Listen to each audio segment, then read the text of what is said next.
सुप्रभात और सुबह की राम राम। मैं सुधा सक्सेना। आज मैं जीवन के आयाम के बारे में कुछ चर्चा करूंगी। मनुष्य का समस्त ज्ञान अनुभव से उत्पन्न होता है।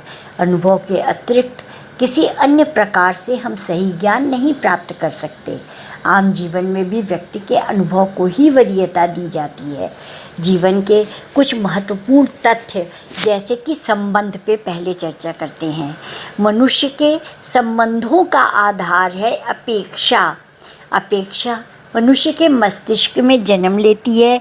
अपेक्षा की नियति ही है भंग होना।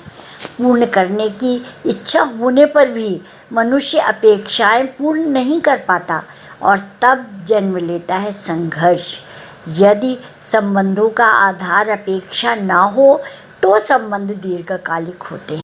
सुरक्षा संबंधों पर आधारित होती है, फिर भी दुख संबंधों से ही क्यों, संघर्ष भी संबंधों में ही क्यों।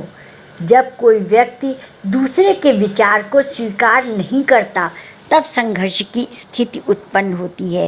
एक प्रकार से संबंधों का आधार सीमाएं हैं।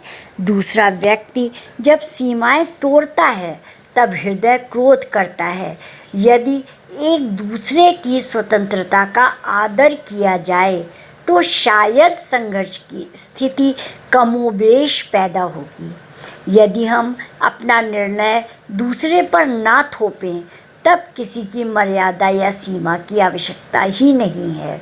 स्वतंत्रता संबंधों की आत्मा है।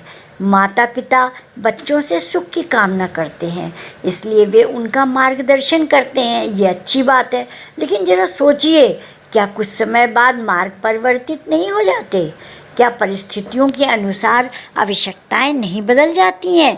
क्या समय के अनुसार नई चुनौतियां सामने नहीं आती हैं? तो फिर क्या उन्हें चुनौतियों का सामना करने के लिए खुद नहीं खड़ा करेंगे?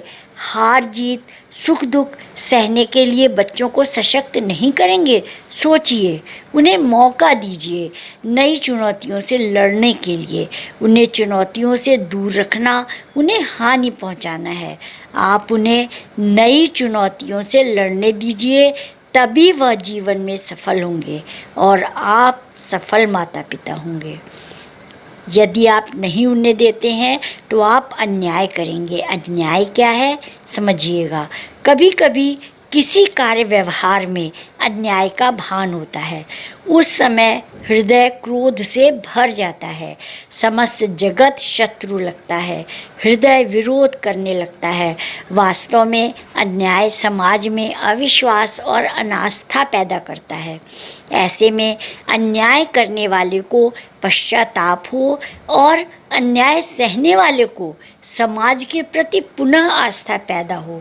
हम इसका प्रयत्न निरंतर करते रहें, किंतु यदि ये प्रयत्न नहीं होता है तो प्रतिशोध की भावना पैदा होती है और अन्याय सहने वाला स्वयं अन्यायी हो जाता है। यदि आप गौर करें तो न्याय और प्रतिशोध में बहुत महीन अंतर है। हमारी संस्कृति सदैव से आध्यात्मिक रही है। न्याय का आधार है करुणा, संवेदनाएं और दया, और प्रतिशोध का आधार है क्रोध और वैमनस्य। मन के साथ मस्तिष्क का विशेष संबंध है। सदा मन और मस्तिष्क का समायोजन करते रहिए और जीवन के ये छोटे छोटे अनुभवों का सदुपयोग करते रहिए। इसी से हमारा जीवन सफल होगा। धन्यवाद।